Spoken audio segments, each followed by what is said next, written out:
Okay, so part three.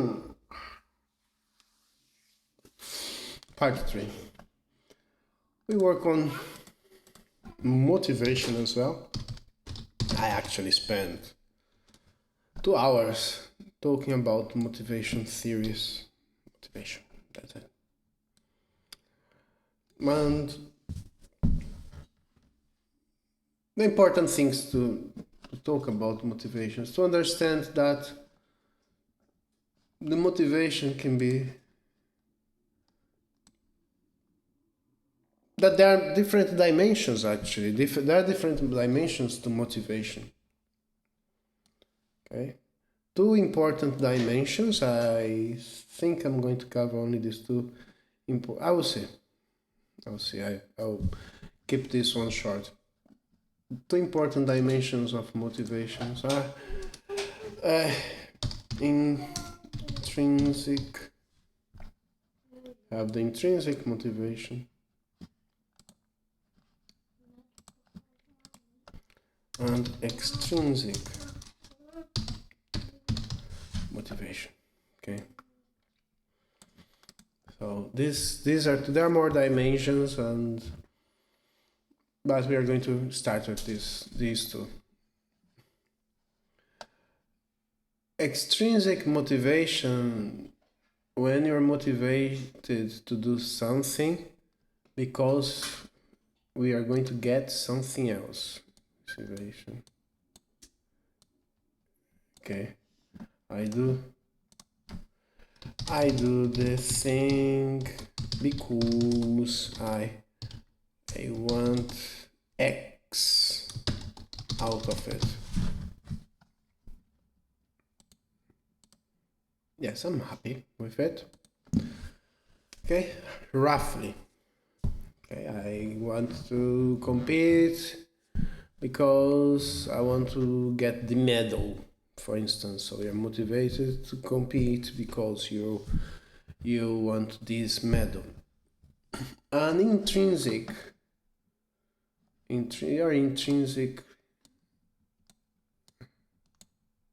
motivation. I do this thing because of the thing itself.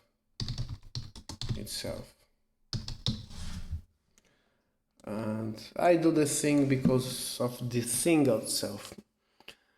I don't want to get anything. I'm not expecting anything out of it. I'm just doing the thing because I like to do it. Okay. There is a person that's intrinsically motivated. Okay. There are other dimensions as well. But what is important here is to understand that let's get the intrinsic. Okay, this one. Intrinsic and extrinsic. Okay. It is not really.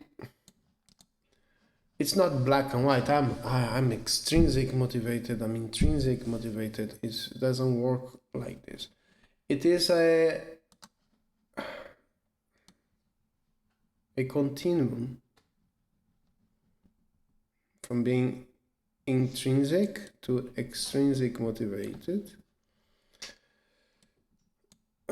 It is a continuum, and a person may fall anywhere within this continuum depending on several factors, depending on the reasons why the person decides to do what he or she is doing.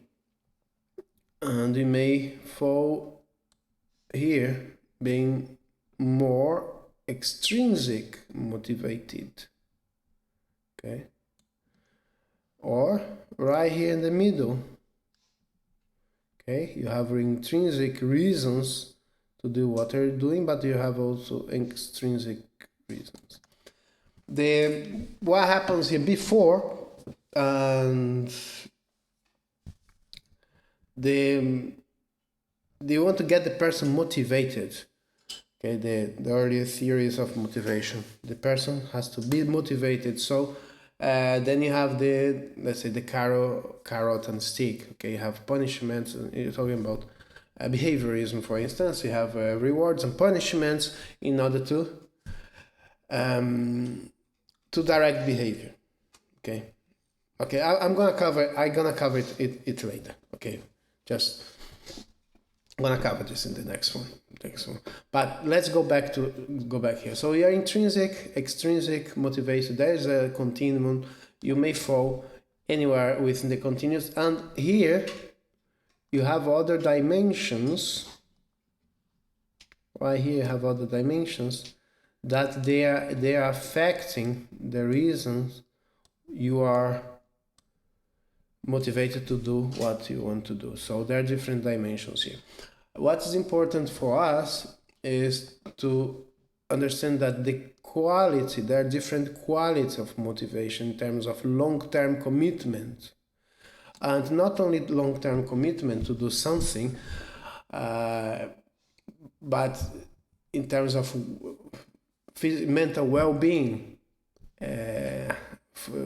self-actualization, fulfillment.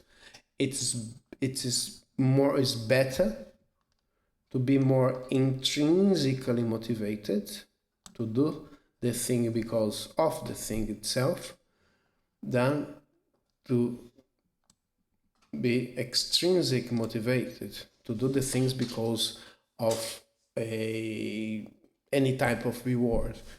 This rewarding or positive, but I said positive or negative motivational contingents. Okay, don't quote me on this one. I think it's a positive or negative motivational contingents, rewards or punishments. You have negative motivation as well. You may be motivated to do something because of reward or because of a punishment, or you can be even negatively motivated to avoid. In this case, it's punishment. You avoid is an avoidance. Okay, in this case, you are towards the thing and you're avoiding this thing. This is a motivational factor, but in the long term, there are weak motivational contingents because if you have a reward,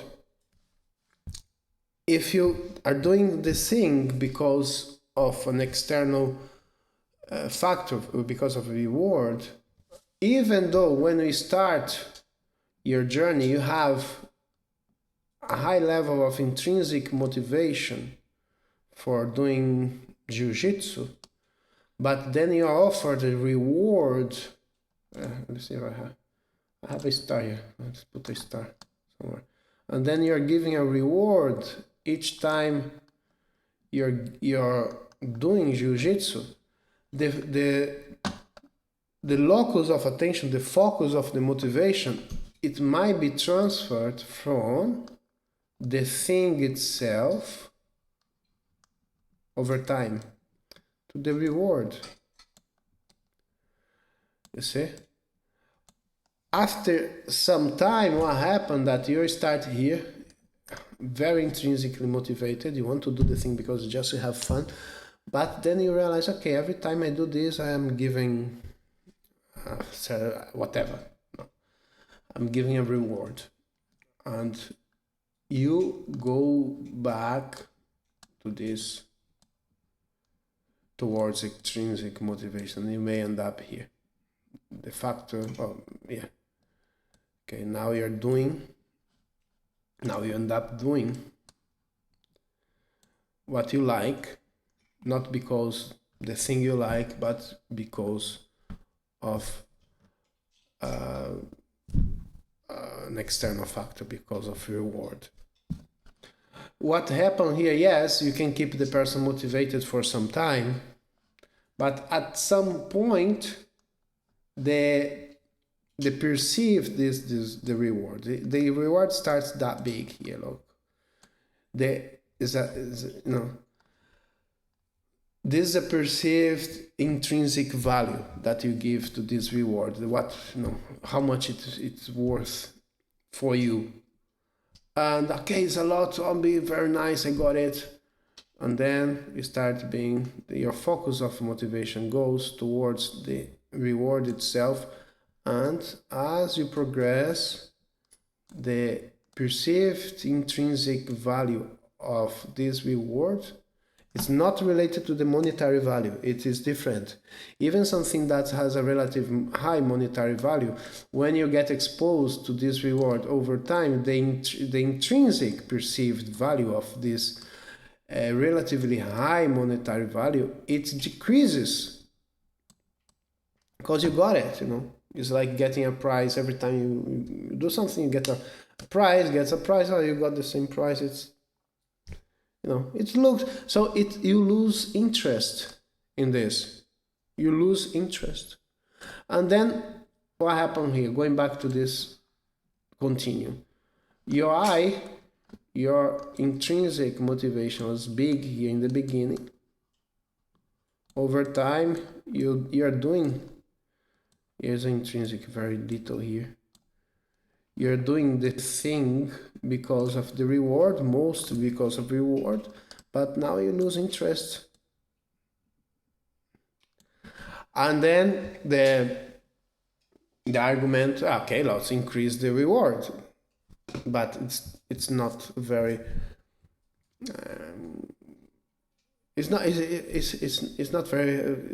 It's not a proper way of motivate someone, because you always have to give more. It's like a bribe. So you have to bribe the person doing things. And what's the quality of performance? What's the quality of commitment? What's the quality of involvement that this person that is not really intrinsically motivated to do something is just doing this because of the reward? The quality is lower as well. So there are other factors, even if you increase the reward. And when this person gets here, look, this is so tiny that I don't care. And then what happened? This person stops doing the thing that in the beginning they like to do it so much. Okay, so this is part of my presentation on motivation. We went through some case studies, we checked some papers as well, reviewed papers, case studies, and we designed the presentation. I designed the presentation in a way very relevant to Jiu-Jitsu with case studies, 6 case studies, extremely relevant to Jiu-Jitsu. Okay, but this is the main idea. It's part 3 and of part 3.